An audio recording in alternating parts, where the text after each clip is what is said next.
আমি যখনই যে জিনিসটা চাই না সেটাই সবসময় আমার সাথেই হয়ে থাকে। যেমন আমি রাতে কেকের ভিডিও করতে চাই না, রাতে আমার বেশি, বেশি করে তখন কেক বানাতে হয়। এই কেকগুলো রাতে বানিয়েছি তাও আবার রাত ১২টার সময়।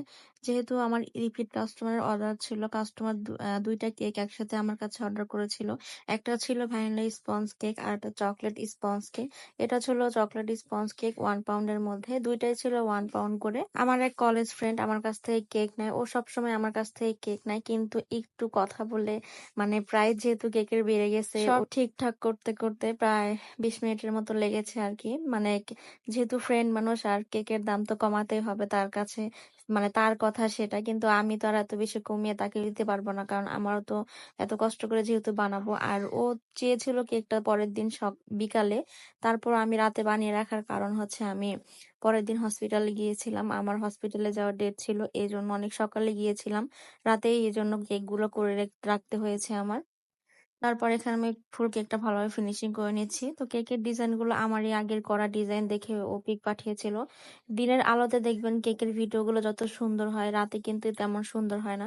তো আপনারা দেখেই বুঝতে পারতেছেন আমার ভিডিওর কোয়ালিটি কিন্তু তেমন সুন্দর না। এখানে আমি কেকটা ভালোভাবে ফিনিশিং করে নিয়ে উপরে চকলেট গানাশ দিয়ে নিচ্ছি।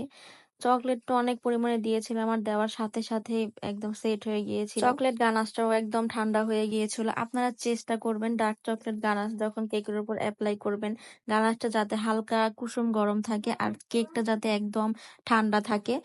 এভাবে করলে আসলে গানাশটা অনেক সুন্দরভাবে সেট হয়। যেহেতু আমি অনেক তাড়াহুড়া করে কাজটা করেছিলাম, এদিকে আমার শরীরটা ভালো ছিল, অনেক বেশি ঘুম পেয়ে যাচ্ছিল। আর আমি চাইনি অর্ডারটা নিতে। তারপর দেখলাম ও সবসময় আমার কাছ থেকে কেক নেয়। আর ও একটু জোরাজুরি করতেছিল। তো যেহেতু রিপিট কাস্টমার অর্ডারটা তো নিতেই হবে, তার মধ্যে ফ্রেন্ড মানুষ। তো এই জন্য অর্ডারটা নেওয়া। তাড়াহুড়া করে করাতে আসলে গানাশটা তেমন বেশি ভালো হয়নি। আর আমি যদি একটু খেয়াল রাখতাম যে গানাশটা আসলে কি একদম ঠান্ডা হয়ে গিয়েছে নাকি, তাহলে আর এরকম হতো না। তো তারপর আমি হালকা একটু গরম করে নিয়েছিলাম। দেখতে পাচ্ছেন গানাশটা ভালোভাবে আমি দিতে পারছিলাম না। তারপরও কেকটা দেখতে অনেক বেশি সুন্দর ছিল। রাতে আমি ভিডিও করতে চাই না একটাই কারণ, সেটা হচ্ছে কেক একদম ভালো দেখা যায় না। কেকের ডিজাইন যদি সামনাসামনি সুন্দর হয় তো ক্যামেরাতে একদমই ভালো আসে না। অনেক তাড়াহুড়ো করে আমি কেকটা করেছিলাম। আমি অলমোস্ট রাত ২টা বাজে কেকের কাজ ২টা শেষ করেছি।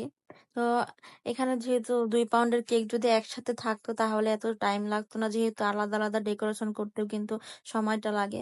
এখানে আমি চকলেট টপার দিয়ে ডিজাইনটা করব। তো ও যেটা ডিজাইন দিয়েছিল আমাকে ওটা হার্ট শেপের ছিল। তো আমি ভাবলাম যে একটু এই টপারটা দিয়ে কেকটা ডিজাইন করে দিলে অনেক বেশি সুন্দর লাগবে। তো আমি আমার মতো করে দিয়েছিলাম। ও আমাকে কোনো কিছু বলেনি। তো যখন ডিজাইন দেয় আমি চেষ্টা করি যে ওই কেকের ডিজাইনটা আমার করা ছিল ভিডিও, এজন্য আমি এটাতে টপার অন্যরকম দিয়েছি। কারণ হার্ট শেপের থেকে কিন্তু এই টপারটা অনেক বেশি সুন্দর লাগে। এখন কিছু গোল্ডেন সুগার বল দিয়ে দিব। আর 1M নজেল দিয়ে কাজ করেছি আর জাস্ট টপার। চকলেট কেকের মধ্যে আসলে সিম্পল ডিজাইন আর গানাশ দিয়ে করলে কিন্তু চকলেট কেকটা অনেক বেশি সুন্দর লাগে। আমি চেষ্টা করি চকলেট কেকগুলো সবসময় গানাশ দিয়ে করার জন্য। তো এখানে কিছু মিক্স সুগার বল দিয়ে নিচ্ছি। এখানে ২ প্রকার সুগার বল আমি ইউজ করেছি। তো তারপরও জানাবেন কেকের ডিজাইনটা আপনাদের কাছে কেমন লেগেছে। আল্লাহ হাফেজ। ভালো থাকবেন সবাই। আবার দেখা হবে নতুন কোনো কেকের ভিডিও নিয়ে।